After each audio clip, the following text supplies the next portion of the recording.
It's interesting that we are sitting right now in the Vincent Chin Heritage Room. This is a space for students from the Asian American community and their affiliate groups to just have for their own. It's very small, but this room was, named after Vincent Chin and his murder.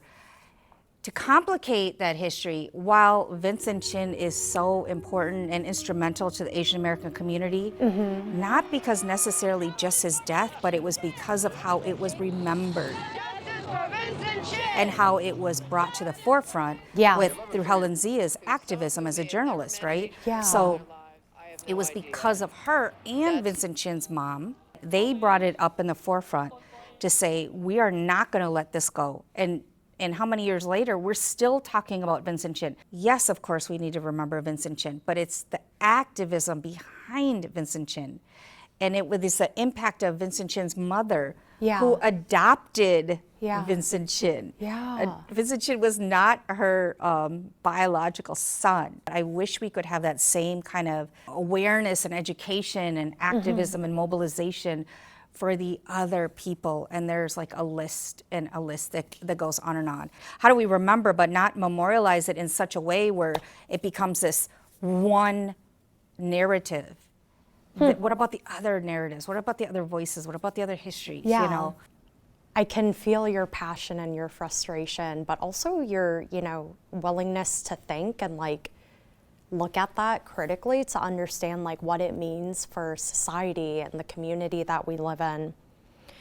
What that reminds me of is when we think about Asian hate crimes, which have been portrayed in the media more recently, right? A woman with a stick in her hand. I think there was a time where it was in the news all the time, and it was a super hot topic, and we were seeing elderly Asian people out in California being targeted. She was hit. I think it's a complicated topic because there's all those stories that are being shared in the news, but it was only for such a hot period of time. It can't just be super hot for 1 minute, and it can't be memorialized on just one story. And I think that's why this series is so important to me too. And I'm so glad that we're doing this, is because there needs to be more stories out there that are shared so that people can learn. But I mean, I have so much to learn. I don't know everything.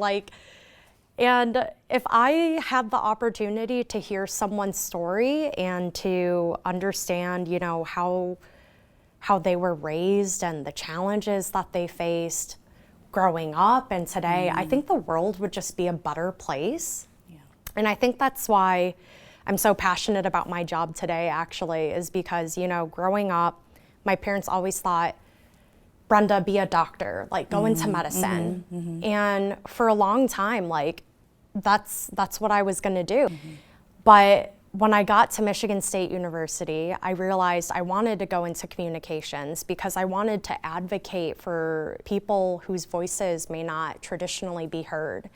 And I was always translating for my parents, and I saw how people didn't take them seriously because of their broken English, and man, that fired me up.